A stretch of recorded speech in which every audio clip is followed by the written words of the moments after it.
Welcome to my channel. El murmullo difamatorio de la multitud en la sala del tribunal me dolía en los oídos más que el sonido del martillo del juez. La nuera a la que una vez recibí con los brazos abiertos cuando no tenía nada más que un vestido viejo y andrajoso, ahora estaba en medio del tribunal, apuntándome directamente a la cara y gritando con un odio extremo.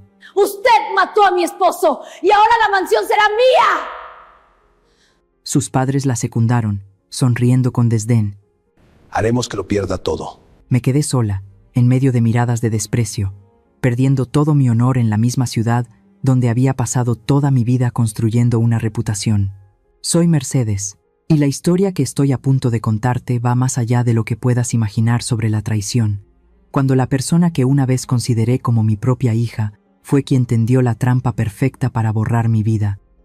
Toda mi vida, había ahorrado cada centavo para construir la Casa del Sol, una espléndida mansión junto al mar para mi único hijo. Hoy debería haber sido el día en que disfrutaría de mi vejez con mis hijos y nietos, pero en su lugar, estaba sentada en el frío banquillo de los acusados, en el Tribunal Penal de Puerto Vallarta. Mis dedos estaban entumecidos.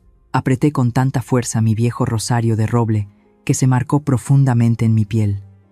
Mis nudillos se pusieron blancos. Me senté inmóvil en el banquillo de los acusados, tratando de no derrumbarme en el frío suelo de baldosas. El aire en la sala del tribunal era denso, sofocante con el olor a sudor y juicio. Cientos de ojos a mi espalda quemaban mi encorvada espalda, pero no me atrevía a voltear. Solo me atrevía a mirar directamente al estrado de los testigos. Allí, Violeta, mi nuera, vestía un traje negro ajustado, con un fino velo en la cabeza.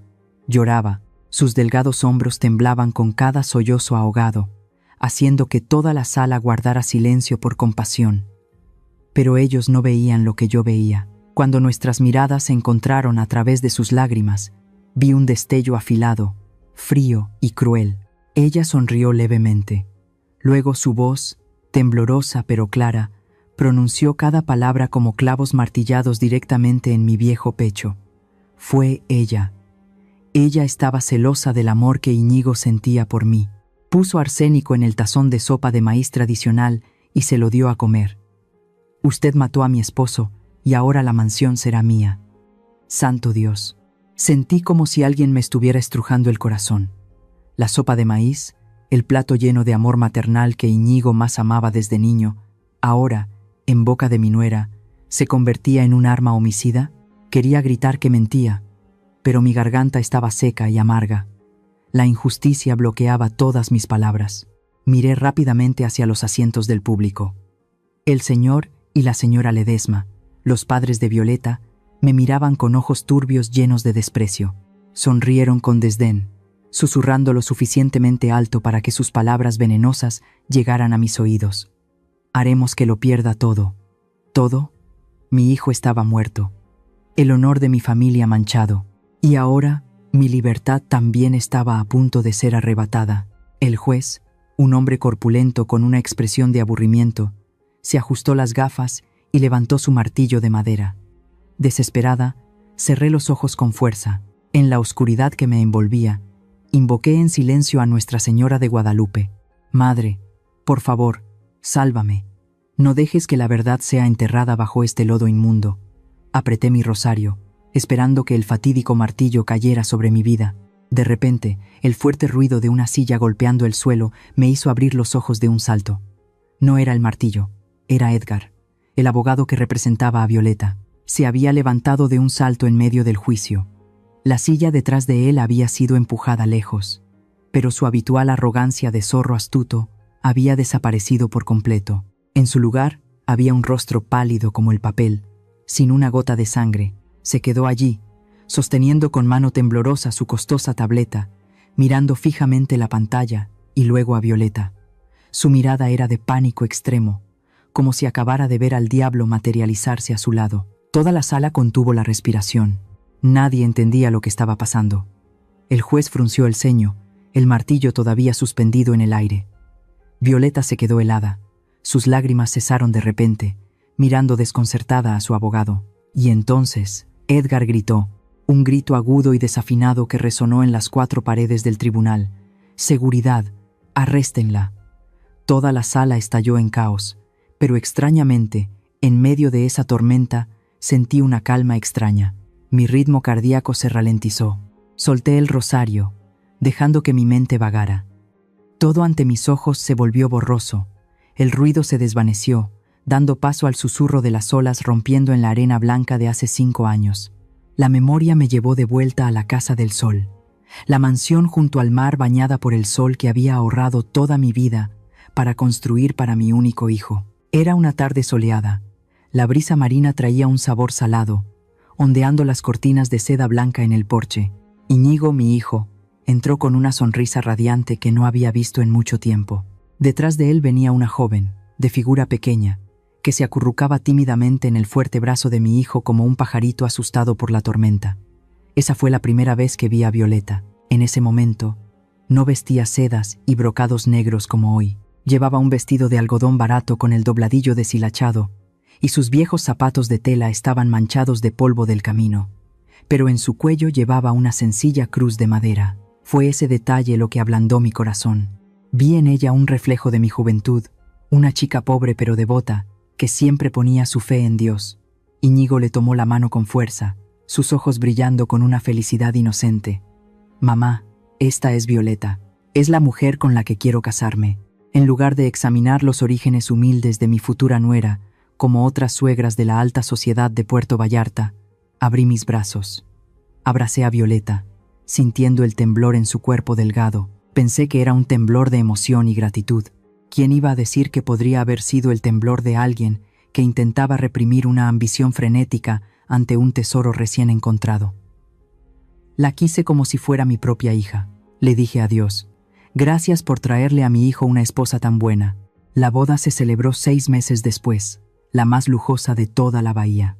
Pagué todo de mi bolsillo, desde la famosa banda de mariachis hasta cientos de botellas de tequila de primera calidad. Con un vestido de novia deslumbrante que valía la fortuna de una familia promedio, Violeta me miró con los ojos llenos de lágrimas. Me tomó de la mano, jurando cuidarme y amar a Iñigo por el resto de su vida. Esa mirada, oh Dios, qué sincera parecía. Pero ahora, sentada en el banquillo de los acusados, me doy cuenta de que la primera grieta de esta tragedia no vino de Violeta, sino de mi propia debilidad. Fue un error llamado el silencio. Recuerdo una mañana sombría de hace 3 años. El llanto desconsolado de Rufina desde la sala de estar me sobresaltó tanto que dejé caer mi taza de té caliente. Rufina era la empleada que había estado a mi lado devotamente durante 20 años. Desde que mi esposo falleció, era tan leal como un viejo perro guardián. Nunca había codiciado un solo centavo. Sin embargo, ese día, Violeta estaba en medio de la sala, apuntando directamente a la cara de Rufina, gritando con el rostro enrojecido. Fue esta vieja. Dejé mi anillo de esmeraldas en el tocador. Solo ella entró a limpiar la habitación. «Devuélvemelo». Rufina se arrodilló en el suelo, llorando a mares, juntando las manos en súplica. «Señora Mercedes, usted me conoce. Juro por Dios que nunca haría algo así». Me quedé allí, paralizada.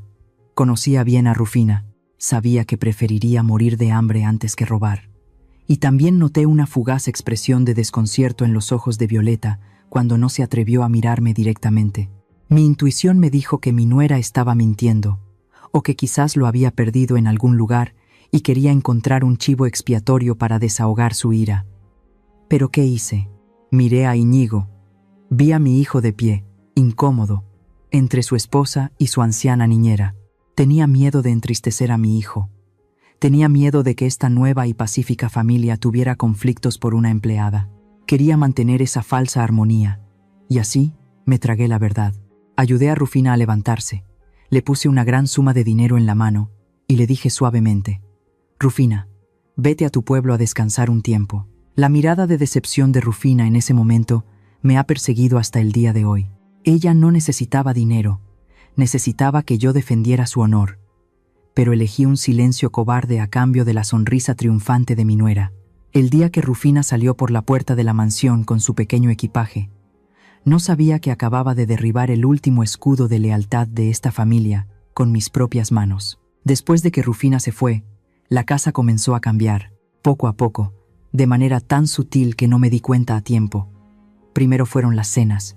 Violeta comenzó a controlar el menú. Reemplazó los platos tradicionales y sabrosos que a Íñigo le encantaban por comidas insípidas, con el pretexto de que eran buenas para la salud. Luego vino el dinero. Le susurró a Íñigo que yo ya era vieja, que necesitaba descansar, que no debía preocuparme por las cuentas. Gradualmente, las tarjetas de crédito, las libretas de ahorro, pasaron de mis manos a la caja fuerte privada en su dormitorio. Yo, de ser la dueña con todo el poder en mis manos, de repente me convertí en una huésped en la misma casa que había pagado para construir. Y entonces apareció Fausto. Ese médico con una sonrisa pulida y ojos escurridizos comenzó a visitar la mansión con más frecuencia. Violeta lo presentó como un viejo amigo de la secundaria con el que se había reencontrado por casualidad. Él siempre me elogiaba, traía regalos y mostraba un interés especial en la salud de Íñigo. Recuerdo las tardes de té, Fausto y Violeta sentados uno frente al otro en el jardín, intercambiando miradas coquetas durante conversaciones triviales. Cuando yo salía, cambiaban de tema de inmediato, hablando y riendo alegremente sobre recetas de suplementos. En ese momento, solo pensé que eran amigos cercanos. Mi inocencia fue verdaderamente una maldición. Ahora, al unir todas las piezas en este momento de vida o muerte, un escalofrío me recorre la espalda. No fue una coincidencia que despidieran a Rufina. No fue una coincidencia que me quitaran el control financiero. Y mucho menos fue una coincidencia que Fausto apareciera justo cuando la salud de mi hijo comenzaba a deteriorarse. Yo misma le abrí la puerta al lobo. Alimenté a una serpiente en mi seno con mi compasión ciega. La bondad mal ubicada se convirtió en el cuchillo en la garganta de mi hijo. El turbio torrente de recuerdos volvió a surgir, arrastrándome a la deriva hacia el momento de hace 3 meses, antes de que Íñigo diera su último aliento. Ese día, el cielo de Puerto Vallarta era de un azul tan intenso que dolía a los ojos, pero dentro de mí se desataba una violenta tormenta. La intuición de una madre me decía que algo malo le estaba pasando a mi único hijo.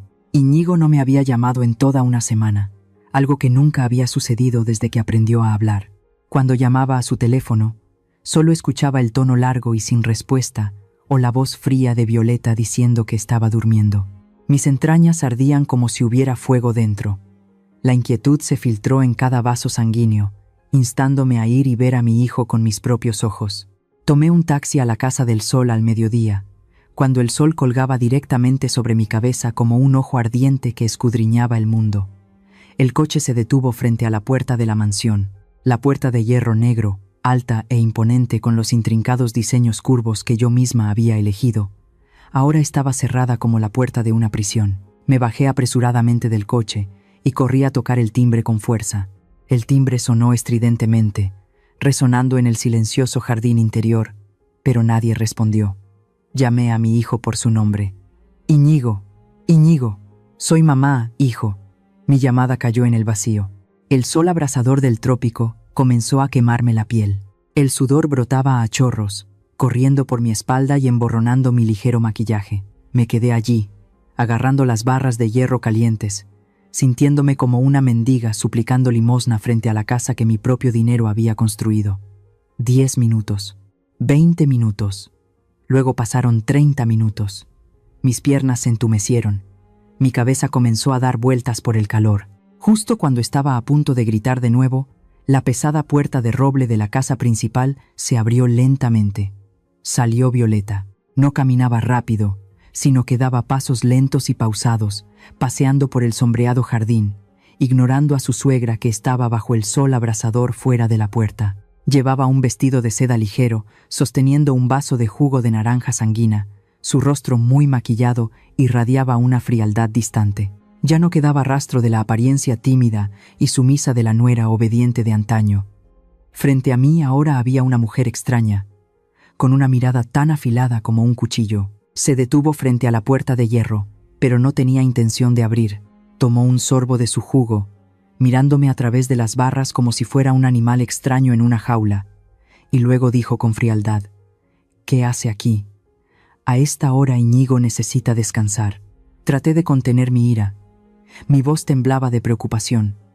Escuché que Íñigo está enfermo. Abre la puerta para que pueda ver a mi hijo. Le traje suplementos. Violeta sonrió con desdén, una sonrisa que no llegó a sus ojos. Sacudió la cabeza. Su tono era condescendiente. No es necesario, señora. El doctor Fausto dice que necesita estar en aislamiento total para su tratamiento. Una persona mayor como usted trae muchas bacterias. Entrar solo empeoraría su condición. Váyase a casa, mamá. Sus palabras fueron como un cubo de agua hirviendo arrojado a mi cara. ¿Aislamiento? ¿Bacterias? Soy su madre.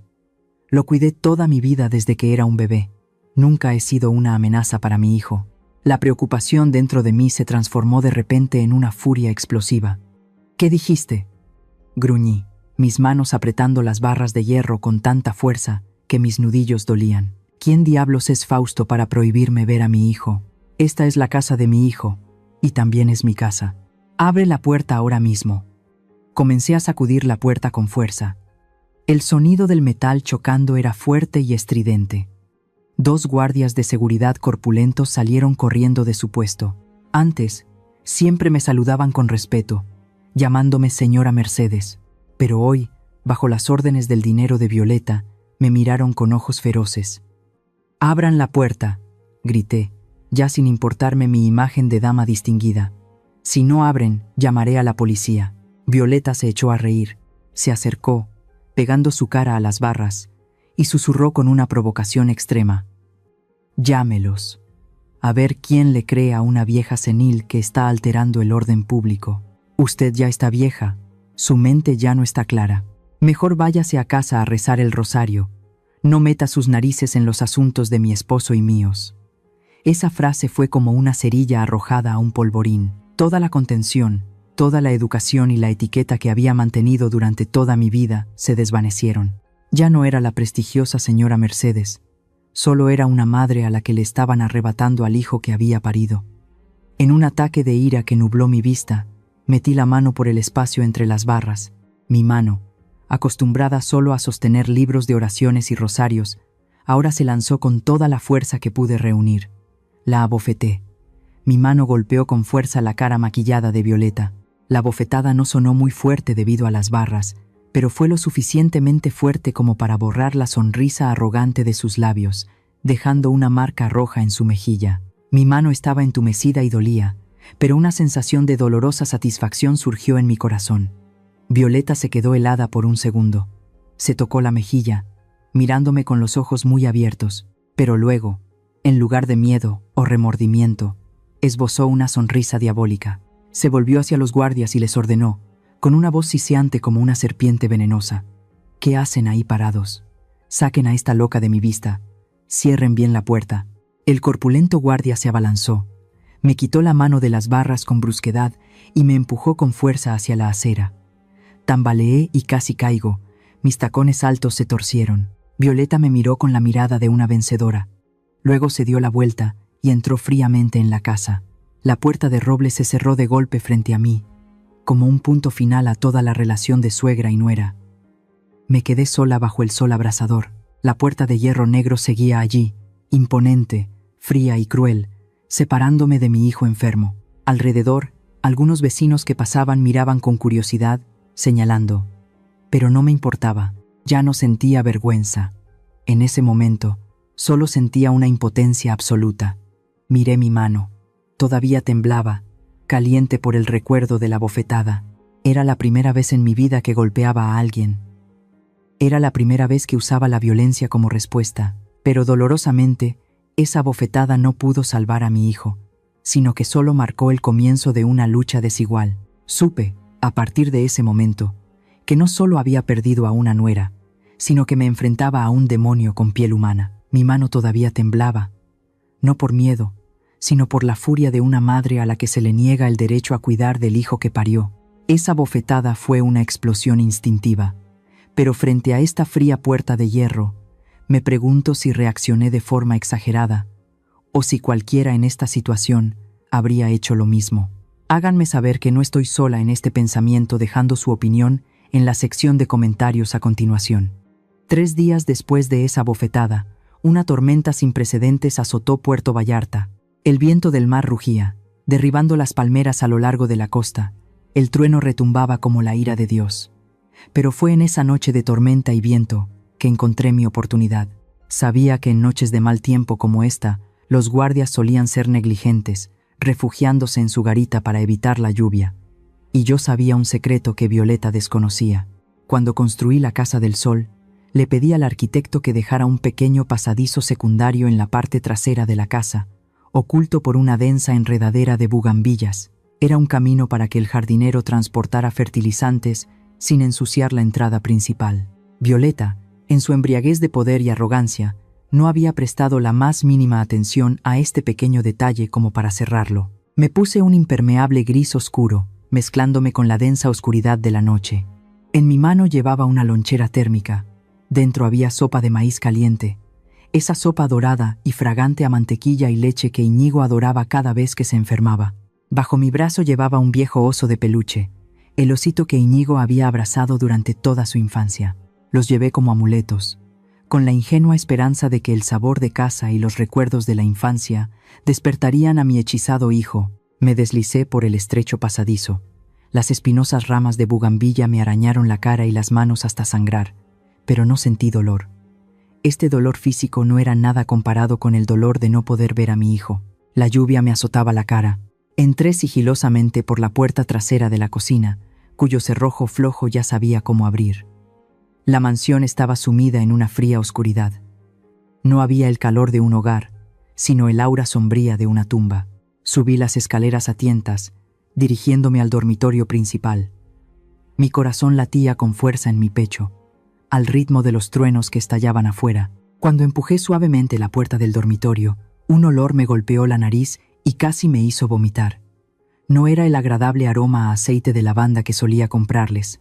Era el olor penetrante de desinfectante, agrio, mezclado con el olor a humedad de una habitación que no se había ventilado en días, y un leve tufillo a decadencia, a enfermedad. Bajo la tenue luz de la lámpara de noche, vi a Íñigo.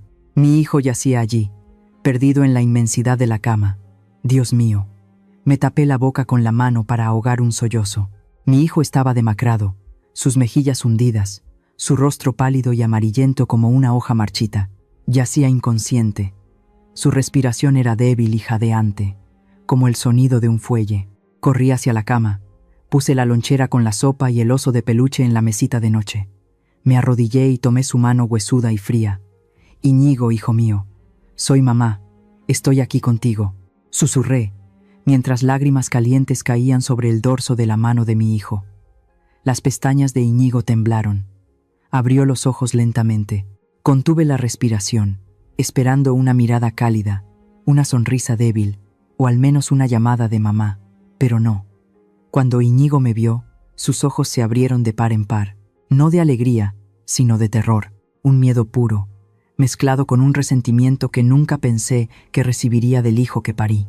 Retiró la mano como si hubiera tocado carbones ardientes. Se encogió contra la cabecera, alejándose de mí tanto como pudo. Mamá. Su voz era un susurro ronco, como el viento silbando a través de una grieta en la puerta. ¿Qué haces aquí? ¿Quieres separarnos? Mi corazón se sintió como si alguien lo estuviera apuñalando. Aturdida, balbuceé. ¿De qué hablas, Íñigo? Te traje sopa de maíz. Estás enfermo. Vete. Íñigo me interrumpió, su voz débil pero llena de rechazo. Su mirada era la de un extraño peligroso. Violeta dijo que no podías venir. Dijo que querías hacerle daño, que querías destruir mi familia. Vete. Mi cabeza daba vueltas. Violeta. De nuevo ese nombre. ¿Qué veneno le había inyectado en la cabeza a mi hijo? ¿Le había lavado el cerebro hasta el punto de que consideraba a su propia madre como una enemiga? Justo en ese momento, la puerta de la habitación se abrió de golpe. La luz del techo se encendió, deslumbrándome. Violeta y el doctor Fausto entraron de repente. Aparecieron tan rápido que sospeché que habían estado acechando afuera todo el tiempo, solo esperando a que cayera en la trampa. «Te atrapé», Violeta gritó estridentemente. En su mano sostenía su teléfono en alto, la cámara apuntando directamente a mi cara. No parecía sorprendida de verme, al contrario, su rostro se iluminó con la expresión triunfante de un cazador que acaba de atrapar a su presa. «Miren todos, esta mujer malvada se ha colado en mi casa». Violeta gritó al teléfono, filmando mientras se acercaba. «Está tratando de darle de comer algo a mi esposo a escondidas». Quiere envenenar a mi esposo. No, cállate. Me levanté en pánico, agitando las manos para negarlo todo. Es sopa de maíz. Es el plato favorito de Íñigo. ¿Sopa de maíz?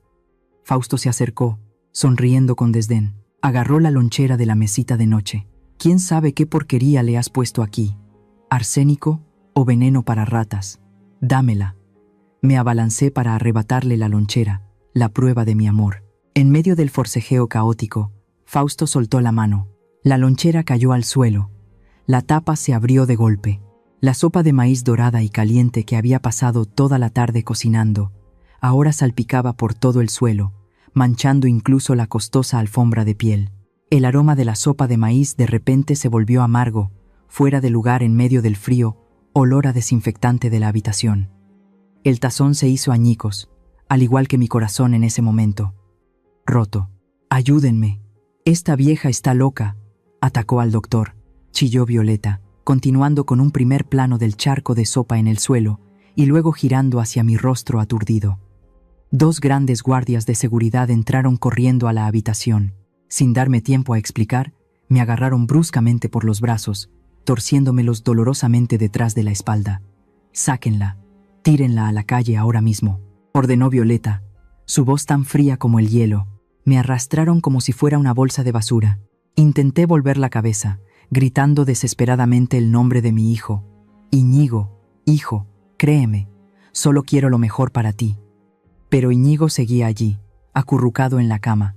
No me miró. Miraba fijamente el charco de sopa derramada en el suelo con ojos sin vida, vacíos, como si su alma hubiera muerto hace mucho tiempo. ¿Y Violeta? Ella se quedó allí, todavía sosteniendo el teléfono, con una sonrisa de satisfacción en el rostro. La gran puerta se abrió. Los guardias me arrojaron a la calle mojada. Caí de bruces en un charco de lodo. La lluvia seguía cayendo a cántaros, fría hasta los huesos.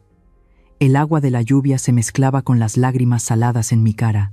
Yacía allí, viendo cómo la puerta de la mansión se cerraba de golpe frente a mí una vez más. Pero esta vez, el dolor ya no era la ira de la vez anterior. Esta vez, era desesperación. Esa fue la última imagen que guardé de mi hijo.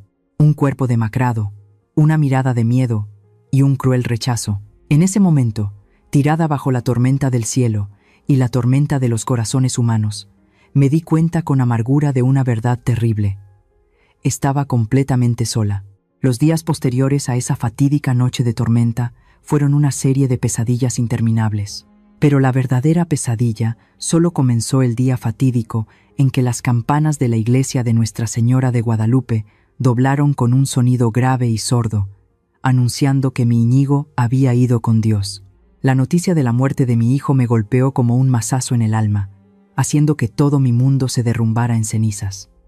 El funeral de Íñigo se llevó a cabo en la capilla privada de la familia.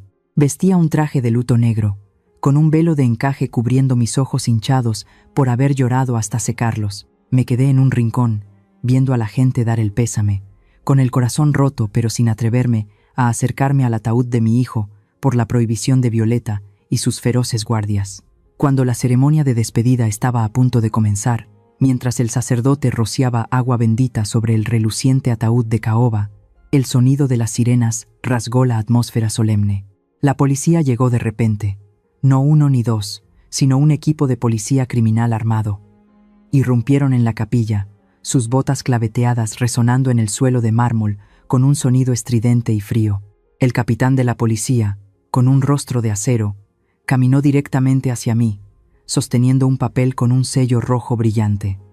«Señora Mercedes, está arrestada por el delito de homicidio premeditado». Toda la capilla se quedó en silencio. Todos los ojos se volvieron hacia mí. Me quedé paralizada. Mis piernas temblaban. Mis oídos zumbaban sin poder creer lo que acababa de escuchar. «Están equivocados. Soy su madre», balbuceé. Mi voz se quebró. El oficial de policía no se inmutó. Leyó fríamente la acusación en voz alta. «Hemos recibido pruebas de la esposa de la víctima. La muestra de sopa de maíz obtenida en la escena del crimen contiene una alta concentración de arsénico. Junto con el video que la muestra a usted irrumpiendo y forzando a la víctima a comer, tenemos base suficiente para detenerla». «¿Arsénico? ¿Sopa de maíz?». Me giré bruscamente para buscar a Violeta. estaba de pie junto al ataúd de su esposo, con la cabeza apoyada en el hombro de su padre, el señor Ledesma sollozando. Pero cuando la policía me esposó, las frías esposas de metal cerrándose alrededor de mis delgadas muñecas, la vi levantar la cabeza. Una mirada fugaz, muy rápida, pero suficiente para ver el triunfo en sus ojos. Había tomado una muestra de la sopa derramada ese día, o quizás ella misma había mezclado el veneno antes de entregarla a la policía. Una trampa perfecta. La policía me sacó a la vista de los vecinos, viejos amigos y socios comerciales que había conocido durante décadas.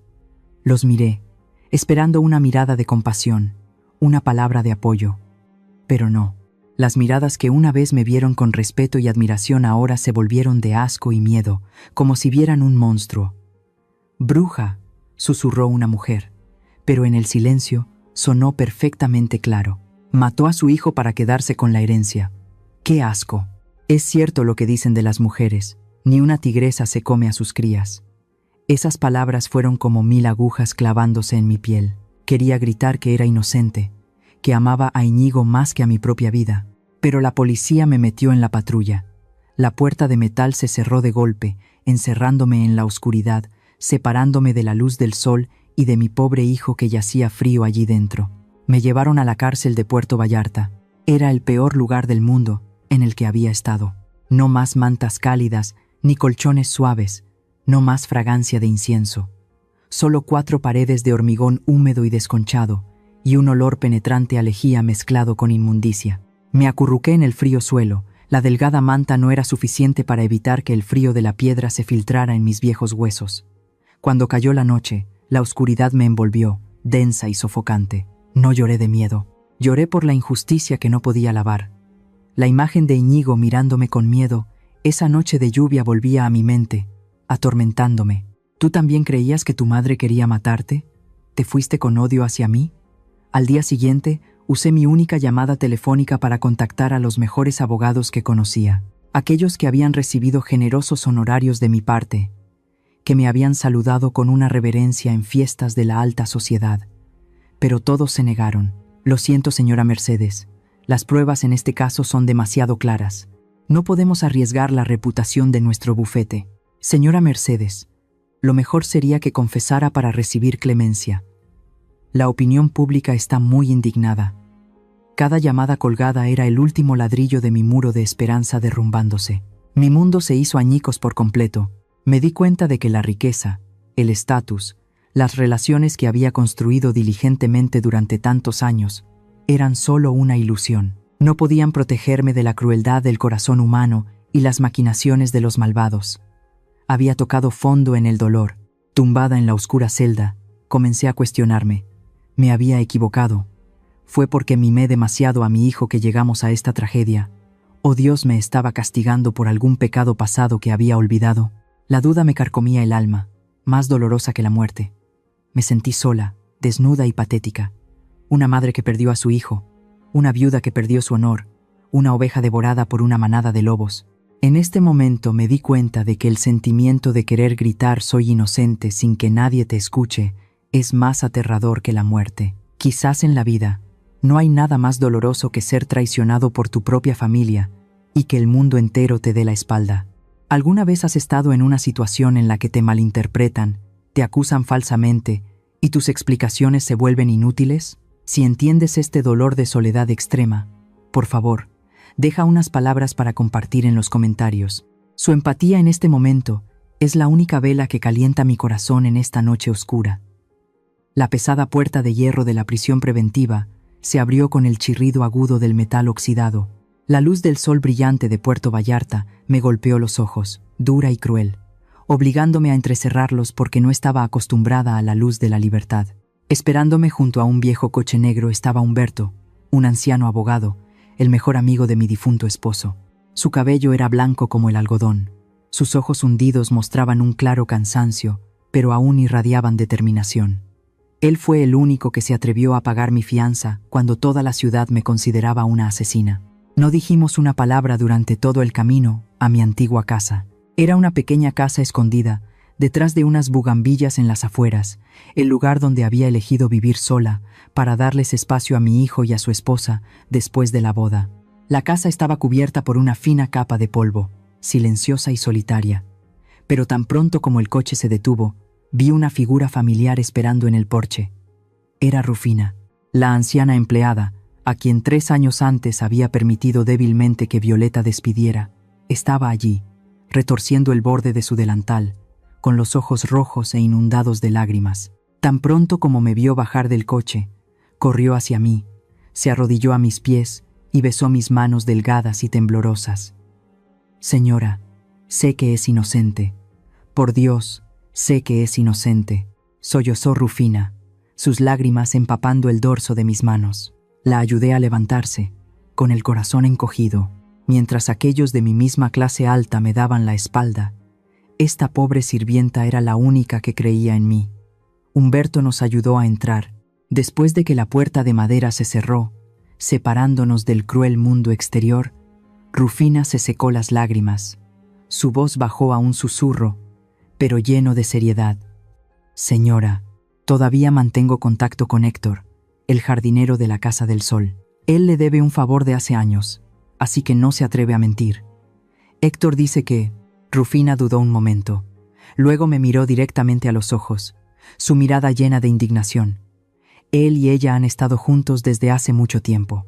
Héctor vio al doctor Fausto venir a la casa muchas veces por la noche, cuando el joven amo Íñigo ya estaba dormido.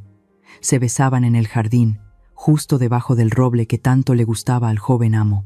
Héctor también les escuchó hablar de vender la mansión después de la muerte del joven amo. Al escuchar esto, la sangre en mis venas pareció congelarse, y luego hervir. No es que no lo sospechara, pero escuchar la cruda verdad de boca de un testigo hizo que mi corazón se sintiera como si alguien lo estuviera estrujando. Mi hijo murió en medio de un engaño vil, y yo, esta madre tonta, fui convertida en un peón de sacrificio por ellos. Me senté en el viejo sillón, mirando al vacío. La desesperación y la miseria de los días en la cárcel se desvanecieron gradualmente. En su lugar, surgió una calma fría y aterradora. Me di cuenta de que llorar no resolvería nada en este momento. Rezar a la Virgen era para mantener la fe, pero para salvarme y buscar justicia para mi hijo, necesitaba actuar como una vieja loba, no como una oveja dócil. Rufina me tomó la mano y la apretó suavemente. Señora, no podemos dejar que se salgan con la suya. Héctor dice que esta noche Violeta celebrará una fiesta anticipada con el doctor. Creen que usted ya no tiene salida. Este es el momento en que están más descuidados. Me volví hacia Humberto. El anciano abogado asintió lentamente, ajustándose las gafas en el puente de la nariz. Mercedes, legalmente, estamos en una posición débil. El video y la muestra de sopa son pruebas contundentes, a menos que encontremos pruebas que lo refuten en la escena del crimen, o que hagamos que se delaten, pero la orden judicial le prohíbe acercarse a menos de 500 metros de la Casa del Sol. Un plan audaz, loco pero también viable, brilló en mi mente. Recordé lo que Rufina acababa de decir, el descuido, la codicia. Así es, la mayor debilidad de Violeta no era el amor, sino el dinero. Me levanté y me acerqué al gran espejo colgado en la pared. En el espejo se reflejaba la imagen de una anciana demacrada, con el pelo desordenado y ojeras, una completa fracasada. Comencé a ensayar. Parpadeé, relajé los músculos de mi cara, mostrando una expresión de miedo y remordimiento abyecto. Practiqué cómo hacer temblar mis labios, cómo inclinar la cabeza sumisamente. Miré a la mujer en el espejo, susurrándome a mí misma. Tienes que hacerlo, Mercedes. Tienes que convertirte en la presa más apetitosa para atraer a la bestia a la trampa. Me di la vuelta y le dije a Humberto con voz clara, sin rastro de temblor. Dame el teléfono. La voy a llamar. Humberto me dio el teléfono móvil. Marqué el número de Violeta, una secuencia que una vez supe de memoria, pero que ahora cada dígito parecía lleno de veneno. El teléfono sonó durante un rato. Finalmente, alguien contestó. ¿Quién es? La voz de Violeta sonó, perezosa y arrogante. Había música alta y el tintineo de copas de fondo. Estaba de fiesta. Respiré hondo, reprimiendo el asco hasta lo más profundo de mi ser, y luego hablé. Mi voz era temblorosa, quebrada, exactamente como la de una anciana al borde del abismo. Violeta. Soy yo, mamá. Yo. Te lo ruego. Ah, ¿es usted? Su voz se endureció, llena de burla. ¿Ya salió bajo fianza? ¿Y qué? ¿Llama para insultarme de nuevo o qué? Voy a colgar. Espera, no cuelgues, te lo ruego, grité, fingiendo un pánico extremo. Tengo mucho miedo. No quiero ir a la cárcel. Ya soy vieja, moriré allí. Violeta, haré lo que quieras. La casa, los ahorros, las joyas. Firmaré los papeles para transferírtelo todo. Todo, solo. Solo retira la demanda. Dile a la policía que te equivocaste. Te lo suplico. Hubo silencio al otro lado de la línea. Pude oír claramente cómo le hacía una seña a alguien para que apagara la música. El pez había mordido el anzuelo. El olor del dinero y la victoria absoluta la habían cegado. ¿Habla en serio?, preguntó Violeta de nuevo, su voz sospechosa pero sin poder ocultar la codicia. En serio, lo juro por el espíritu de Íñigo. Humberto está aquí. Preparará los papeles de inmediato. Solo quiero vivir en paz el resto de mi vida. Sorbí por la nariz, creando el sonido de una cobarde acorralada. Está bien, se burló Violeta. Si ya se ha vuelto tan razonable, traiga los papeles a la Casa del Sol esta noche. Le doy una última oportunidad para redimirse. Gracias, hija. Gracias, balbuceé, agradeciendo a la asesina de mi hijo. La llamada terminó. Dejé el teléfono sobre la mesa. El temblor y el miedo en mi rostro desaparecieron al instante. Me erguí, me arreglé el pelo canoso. Miré a Rufina y a Humberto, con los ojos secos, sin una sola lágrima, tan afilados como una navaja recién afilada. Sentí asco de mí misma por tener que rebajarme a suplicarle a mi enemiga, pero sabía que era el único boleto para volver legalmente a la escena del crimen. Acepté ponerme la máscara de la debilidad para cazar al lobo que reinaba en mi casa. «Prepara el coche, Humberto», dije, mi voz extrañamente tranquila.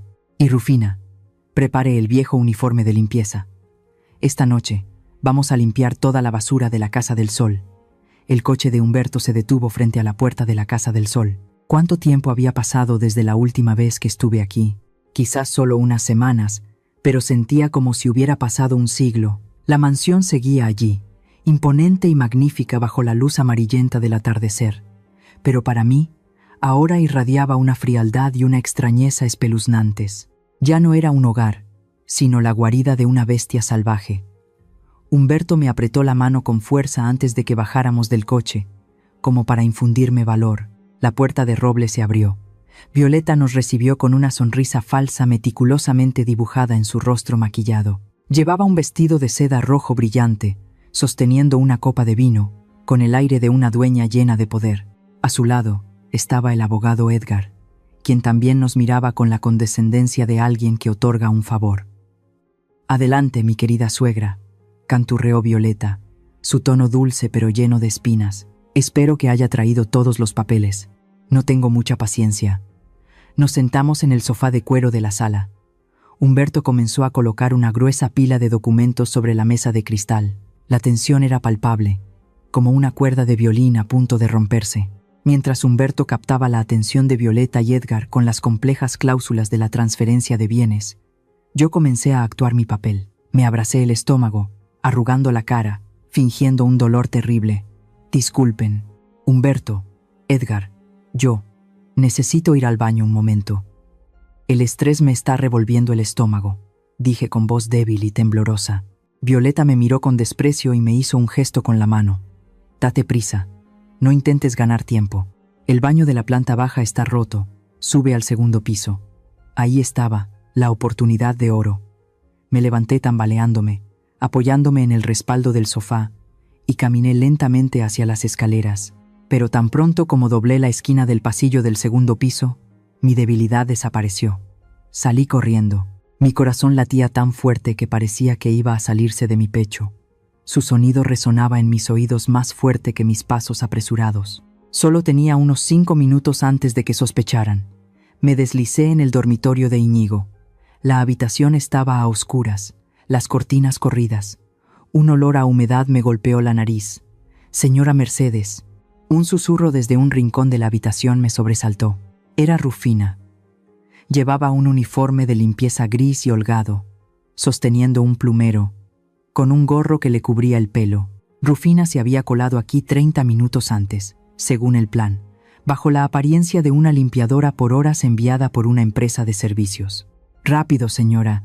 He estado vigilando el pasillo, dijo Rufina apresuradamente, con la frente empapada de sudor. Asentí y corrí hacia la gran cama. Mis viejas manos comenzaron a palpar por todas partes. El armario. Nada. Los cajones de la mesita de noche. Nada. Me tiré al suelo, sin importarme que el polvo ensuciara mi ropa elegante. Alumbré con la linterna de mi teléfono bajo la oscura cama. Tirado en un rincón polvoriento y lleno de telarañas, estaba el viejo oso de peluche Osito, el juguete de la infancia de Íñigo que había traído en esa fatídica noche de tormenta. Ese día, cuando los guardias me sacaron, lancé deliberadamente el oso de peluche para que rodara debajo de la cama. Nadie le prestaría atención a un oso de peluche viejo y andrajoso. Violeta seguramente lo había olvidado, demasiado ocupada con su drama de acusarme falsamente. Me arrastré debajo, extendí la mano y saqué el oso. Su pelaje estaba cubierto de polvo gris. Sin dudar un segundo, usé mis uñas para rasgar la costura en la espalda del oso. El relleno blanco cayó a montones. Mis dedos tocaron algo duro y frío, una grabadora de voz en miniatura. Las lágrimas brotaron de mis ojos. La saqué temblando, comprobé la luz indicadora. Todavía funcionaba. 3 meses antes, con la premonición de una madre, había escondido este dispositivo en el vientre del oso antes de ir a visitar a mi hijo, con la esperanza de grabar pruebas de que lo estaban descuidando. Nunca imaginé que lo que recuperaría hoy podría ser la clave para salvar mi vida. Rápidamente, metí la grabadora en mi sujetador, el lugar más seguro en ese momento. El sonido de tacones altos golpeando el suelo de mármol del pasillo se escuchó claramente. Los pasos se acercaban a la habitación de Íñigo. ¿Por qué tarda tanto esa vieja? La voz de Violeta sonó, muy cerca. Rufina se puso pálida, mirándome con pánico. Le hice una seña para que siguiera limpiando, mientras yo corría al baño privado de la habitación. Cerré la puerta, pero no la trabé. Tiré de la cadena del inodoro con fuerza. El sonido del agua corriendo ahogó mi respiración agitada. Abrí el grifo del lavabo. Me eché agua en la cara para mojarla, tratando de calmar mi corazón que latía salvajemente como un tambor de guerra. La puerta del dormitorio se abrió de golpe. ¿Qué diablos estás haciendo aquí? Violeta estaba en la puerta del baño, con los brazos cruzados, su mirada escrutadora recorriéndome como un láser. Levanté la vista, con la cara empapada de agua. Mis ojos enrojecidos la miraron a través del espejo. Cerré el grifo temblando. Me di la vuelta, encogiéndome. Lo siento. Me equivoqué de habitación. Solo quería ver la habitación de Íñigo una última vez. Lo extraño tanto. Violeta miró mi estado lamentable, luego miró a Rufina que estaba ocupada limpiando en un rincón sin la menor sospecha. Sonrió con desdén. Su desprecio era evidente. Deja ya esa conmovedora actuación de amor maternal. Baja ahora mismo. Firma de una vez para que pueda echarte de aquí. Voy a remodelar esta habitación para convertirla en un gimnasio. No la ensucies con tu aliento. Incliné la cabeza, murmuré que sí y la seguí dócilmente fuera de la habitación. Mi corazón todavía latía con fuerza, pero mi mano se posó inconscientemente sobre mi pecho, donde la grabadora yacía en silencio. Pude sentir el calor de la verdad extendiéndose. De vuelta en la sala, Humberto me miró. Asentí levemente. Un gesto tan sutil que solo nosotros dos, viejos amigos, podíamos entender. Él me empujó la pila de documentos. Mercedes, estos son todos los papeles para transferir la propiedad de la Casa del Sol y las cuentas bancarias. Por favor, firma aquí. Tomé el bolígrafo. Violeta y Edgar se inclinaron hacia adelante, sus ojos brillando como hienas ante un cadáver. Puse la punta del bolígrafo en el papel, mi mano todavía fingiendo temblar, y garabateé mi nombre, Mercedes, en cada página. La última página fue firmada. Humberto recogió los documentos, cerrando el bolígrafo con un clic seco. Inmediatamente, Violeta le arrebató la pila de documentos a Humberto, la hojeó rápidamente para comprobar las firmas, y luego se echó a reír a carcajadas, una risa salvaje y estridente. ¡Estúpida!, gritó Violeta, lanzándole la pila de documentos a Edgar. Me miró, su expresión cambiando por completo, de falsa a cruel. ¿Creíste que de verdad retiraría la demanda? ¿Estás soñando? Quiero que te quedes sin nada, y quiero que te pudras en la cárcel. No esperes que te perdone, solo espera el día del juicio, vieja asesina de hijos. Me levanté, retrocediendo detrás de Humberto, fingiendo un pánico extremo, cubriéndome la cara con las manos y sollozando. ¿Por qué me engañaste? Lo prometiste. Violeta, ¿cómo puedes ser tan cruel? ¿Cruel? Se acercó, poniendo su cara junto a la mía. Este es tu castigo. Ahora, lárgate de mi casa. Me agarré del brazo de Humberto, dejando que me guiara hacia la puerta en medio de la risa triunfante de Violeta y sus abogados carroñeros. Pero al salir por esa puerta de roble, cuando la oscuridad de la noche nos envolvió, solté el brazo de Humberto. Me erguí. Las lágrimas en mi rostro se secaron. Me di la vuelta para mirar la mansión por última vez. Una leve y fría sonrisa se dibujó en mis labios. Violeta no sabía que los papeles que acababa de firmar, preparados por Humberto, carecían de un sello legal importante y tenían fechas incorrectas, lo que los hacía completamente inválidos ante la ley. Ella pensó que me había engañado, pero no sabía que acababa de firmar su propia sentencia de muerte. Y lo más importante, el verdadero as en la manga estaba aquí mismo, sobre mi pecho izquierdo, caliente y contundente. Sabía que, al salir por esa puerta, comenzaría una verdadera batalla a vida o muerte.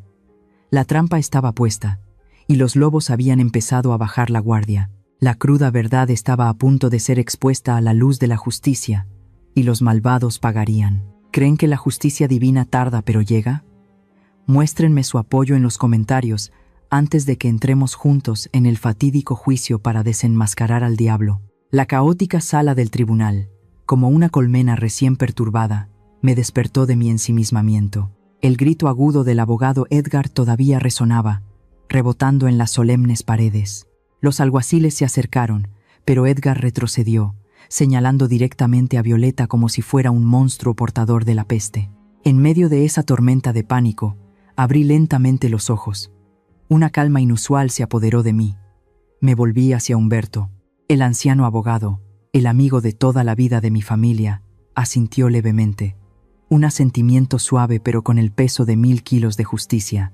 Resulta que, justo antes de que comenzara el juicio, el archivo de audio del oso de peluche Osito había sido enviado anónimamente al correo electrónico personal de Edgar. Él, aunque era un zorro astuto y codicioso, era lo suficientemente inteligente como para no apostar su carrera y su libertad para defender a una asesina con pruebas tan claras. El miedo extremo de saber que estaba en el mismo barco que el diablo lo hizo derrumbarse justo frente al estrado. Humberto se puso de pie. Su figura, aunque anciana, ahora irradiaba una majestuosa solemnidad. Levantó el brazo, su voz resonante ahogó el ruido. «Señorías, pido orden en la sala». El juez, que todavía estaba confundido sin entender lo que pasaba, golpeó fuertemente su martillo de madera sobre la mesa. «Orden. Orden inmediatamente, abogado Humberto. ¿Qué significa esto?» Humberto caminó hacia el centro de la sala, frente al juez, y echó un vistazo a la multitud que esperaba conteniendo la respiración. «Señoría, el abogado defensor Edgar acaba de recibir una prueba crucial, y yo, en representación de la señora Mercedes, también tengo una copia de esa prueba. No es el video vago y editado que la demandante ha proporcionado, es la cruda verdad. Solicito al tribunal que permita reproducir esta grabación de audio de inmediato para aclarar las cosas».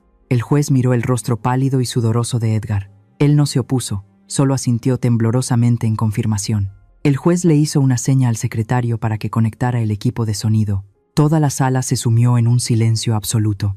El aire era tan tenso que podía oír los latidos de mi propio corazón y el chirrido del ventilador de techo sobre mi cabeza. Todas las miradas se clavaron en el altavoz negro montado en la pared. Sonó un siseo de estática. Luego se escuchó una voz, débil, susurrante, entrecortada, pero era tan familiar que me dolió el pecho como si me lo estuvieran desgarrando. ¿Por qué? ¿Por qué haces esto? ¿Violeta? Me duele mucho. Era la voz de Íñigo, mi hijo. Su voz resonaba desde la tumba, cargada de un dolor extremo, tanto físico como espiritual. Toda la sala dejó escapar un jadeo de horror y luego volvió a guardar silencio. A continuación, se escuchó una voz femenina. Esta vez, no era la voz temblorosa y llorosa que Violeta había estado fingiendo desde el comienzo del juicio. Era una voz fría, cruel y llena de burla. «Aguanta un poco, mi amor. En cuanto te vayas, Fausto y yo lo tendremos todo. Esta casa, el seguro de vida, todo será nuestro. La voz de Íñigo gimió: mi madre, y la risa de Violeta sonó, aguda como una navaja de afeitar, haciendo que cualquiera que la escuchara se estremeciera de frío. ¿Te preocupas por esa vieja? No te preocupes. Para entonces, tu vieja también será mi chivo expiatorio. Ya lo grabé todo. Será perfecto que se pudra en la cárcel. Ni Dios podrá salvarte a ti y a tu madre. La grabación terminó con la risa salvaje del doctor Fausto mezclada con el último aliento doloroso de mi hijo. El silencio en la sala ya no era silencio, sino muerte. Una conmoción terrible se apoderó de todos. Los espectadores se sentaron inmóviles, con la boca abierta, sin poder creer lo que oían. Las miradas que una vez me vieron con asco, ahora se abrieron de par en par con asombro. Me senté allí, agarrando los brazos de la silla para no derrumbarme. Las lágrimas brotaron de mis ojos, calientes. No lloré de miedo. Lloré por mi hijo. Lloré al tener que escuchar sus últimos momentos de dolor y soledad. Pero mezclado con ese dolor desgarrador, había un alivio abrumador. La verdad había sido revelada. La maldición de la injusticia se había roto. Me levanté lentamente. Ya no era la acusada sumisa. Me erguí, me arreglé la ropa y me giré para mirar directamente al estrado de los testigos. Violeta estaba sentada allí, pero ya no era la flor venenosa y radiante. Su rostro pasó del rojo del triunfo a un blanco pálido como el de un cadáver flotando en el río. Sus labios temblaban, incapaz de pronunciar una palabra. Miraba fijamente el altavoz, luego sus manos, como si estuvieran cubiertas de sangre. En los asientos del público, los señores Ledesma, sus padres, se desplomaron en sus asientos, con el rostro sin una gota de sangre. El doctor Fausto, que estaba escondido en un rincón al fondo de la sala para disfrutar del espectáculo, se levantó apresuradamente para escabullirse por la puerta trasera. «Deténganlo», gritó el juez, golpeando el martillo. La policía se abalanzó inmediatamente sobre Fausto, inmovilizándolo en el suelo. Toda la sala estalló. Gritos y maldiciones volaron desde todas las direcciones hacia Violeta y su familia. «Diabla, asesina, cuélguenla». Yo permanecí de pie, con los ojos secos, mirando a través de la multitud caótica, directamente a los ojos horrorizados de Violeta. Vi el colapso en sus ojos, vi el miedo extremo del malvado al ser desenmascarado ante la luz. No sentí satisfacción, solo sentí un vacío inmenso y una profunda tristeza. Se había hecho justicia, pero mi hijo nunca volvería. Violeta se quitó por completo la máscara de viuda afligida. Ya no lloraba, ya no temblaba. Al darse cuenta de que la soga de la justicia se apretaba alrededor de su cuello, el instinto de supervivencia de una bestia salvaje acorralada despertó. Lanzó un grito salvaje, sus ojos inyectados en sangre. Se abalanzó hacia mí. Sus dedos pintados de rojo se extendieron como garras, apuntando directamente a mi viejo rostro. Quería arañarme, quería callarme, quería destruir al último testigo vivo que amenazaba su libertad. «Te voy a matar, vieja maldita», siseó Violeta, su voz distorsionada por el odio. Pero nunca llegó a tocarme. Dos corpulentos alguaciles se lanzaron, derribándola al frío suelo de baldosas. Su hermoso rostro, una vez cuidadosamente maquillado, ahora estaba pegado al suelo polvoriento, su cabello negro azabache desordenado ocultando su falsa elegancia. Se retorcía y luchaba como un pez en una tabla de cortar. Su boca no dejaba de escupir las más viles obscenidades, desnudando por completo la naturaleza de alguien que provenía de un lodazal de codicia. Al mismo tiempo, al fondo de la sala, otro drama llegaba a su fin. El doctor Fausto, el vil amante, había aprovechado el caos para escabullirse hacia la salida de emergencia. Caminaba con la cabeza gacha, con el sigilo de una rata de alcantarilla que intenta escapar de un barco que se hunde. Pero la justicia divina es ineludible. Justo cuando su mano tocó el pomo de la puerta, 3 policías armados se abalanzaron sobre él. El sonido seco del metal resonó cuando las esposas se cerraron detrás de su espalda. Fausto cayó de rodillas. Su rostro normalmente pulcro ahora estaba pálido, sin una gota de sangre. Miró a Violeta, que estaba inmovilizada en el suelo, sin rastro de afecto en su mirada, solo miedo y cobardía absolutos. En los asientos reservados para la familia, los señores Ledesma gritaban y maldecían sin control. Insultaban al abogado, al juez y a mí. El señor Ledesma lanzaba puñetazos al aire, mientras su esposa se tiraba al suelo en un berrinche. Pero esta vez, nadie sintió compasión por ellos. La multitud a su alrededor, vecinos, periodistas, ciudadanos que asistían al juicio, los miraba con desprecio. «Cállense, familia inmoral. De tal palo, tal astilla, criando a una víbora». Los abucheos sonaban como latigazos en su último ápice de orgullo. Se encogieron, aislados en medio de un mar de gente indignada. Me puse de pie, lenta y tranquilamente. Me ajusté la solapa de mi chaqueta negra, alicé las arrugas de la manga, me toqué el pecho izquierdo, donde la grabadora había cumplido su misión, sintiendo los firmes latidos de mi corazón. Ya no era la mujer temblorosa sentada en el banquillo de los acusados al principio del juicio. Yo era Mercedes, la matriarca de la familia, la madre que acababa de obtener justicia para su hijo. Salí del área de los acusados y me acerqué a Violeta, que estaba inmovilizada en el suelo por la policía. Al verme acercarme, Violeta levantó sus ojos inyectados en sangre para mirarme. Todavía intentó escupirme, pero me detuve a una distancia prudente, la distancia entre una persona con dignidad y alguien que ha perdido su humanidad. Toda la sala guardó silencio de repente. Todos contuvieron la respiración. Esperaban a ver qué haría. ¿Una bofetada? ¿Una maldición? ¿Un ataque de ira sobre mi enemiga? No, no hice eso. La venganza más dulce no es la violencia, sino el desprecio desde una posición superior. La miré profundamente a los ojos. Mi mirada era tan fría como las profundidades del mar. No contenía odio, solo lástima por una vida descarriada. Hablé. Mi voz no era alta ni gritaba, pero era clara y resonó en las 4 paredes del tribunal, grabándose en la mente de todos los presentes. Pudiste quitarle la vida a mi hijo, pero nunca podrás quitarle su honor ni el mío. Solo una frase. Fue como un jarro de agua fría arrojado directamente a la cara de Violeta, dejándola sin palabras. Dejó de luchar. La agresión desapareció, reemplazada por un colapso total en su mirada. Comprendió que, aunque Íñigo estaba muerto, su nombre y el honor de mi familia permanecían limpios y nobles, mientras que ella, aunque viviera, solo sería un cuerpo sin alma con la etiqueta de asesina de su esposo. Me di la vuelta y caminé hacia Humberto. El juez golpeó el martillo. Esta vez, el sonido fue firme y decisivo, como si cerrara la tapa del ataúd del mal. El tribunal dicta sentencia.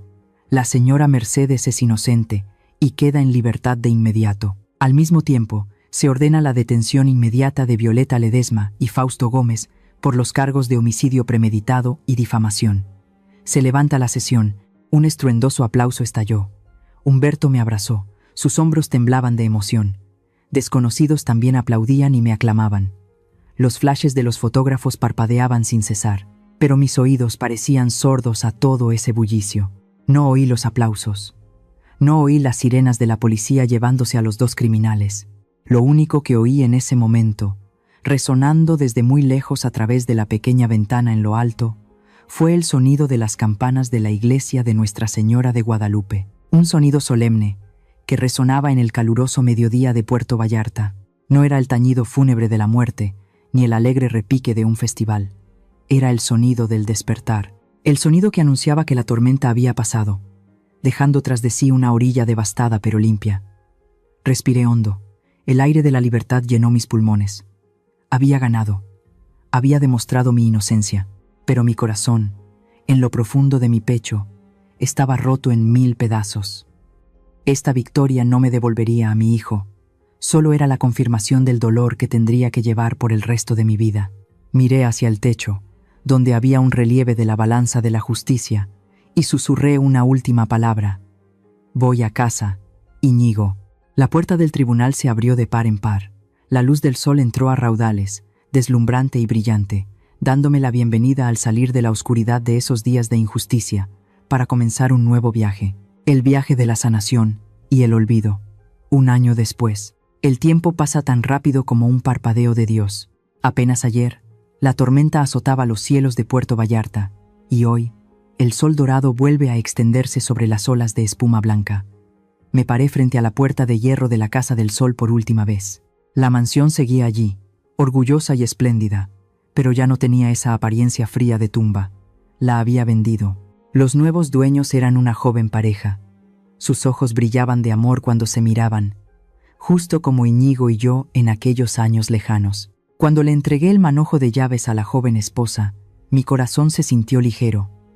No estaba vendiendo recuerdos, solo estaba soltando el dolor que se aferraba a esas paredes. Esa casa necesitaba nuevas risas, nuevas almas para lavar la atmósfera sombría del pasado. El dinero de la venta de la mansión no lo guardé para disfrutar de mi vejez. El dinero, para mí ahora, es solo un medio, no un fin. Usé la mayor parte para establecer la Fundación Benéfica Íñigo. La fundación proporcionará becas a niños pobres y estudiosos y ayudará a los ancianos solitarios de las afueras. Cada vez que veo la sonrisa de un niño que recibe libros nuevos, siento como si mi hijo estuviera sonriendo. Es mi manera de mantener vivo el nombre de Íñigo, no en una fría lápida, sino en el calor de la humanidad. Con el resto del dinero, compré una pequeña casa en un tranquilo suburbio, donde hay caminos de tierra roja y jacarandas que dan sombra. Esta tarde es ventosa. El viento sopla desde el mar, trayendo ese familiar sabor salado, pero ya no es tan áspero como en la zona de mansiones junto a la playa.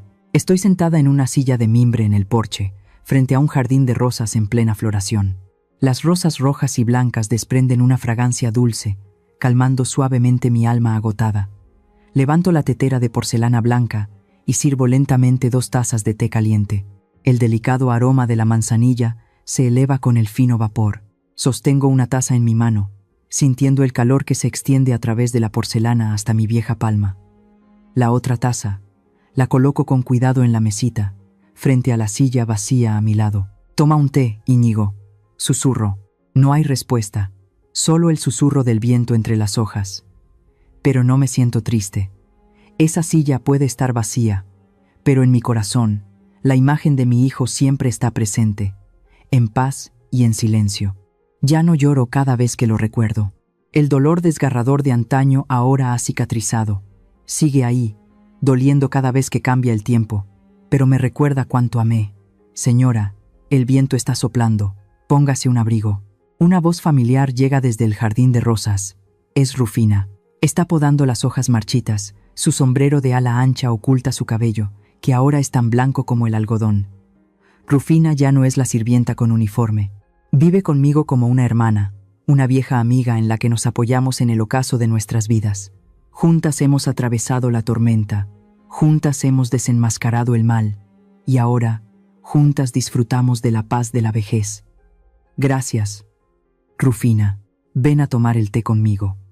Y no me llames más señora, solo Mercedes.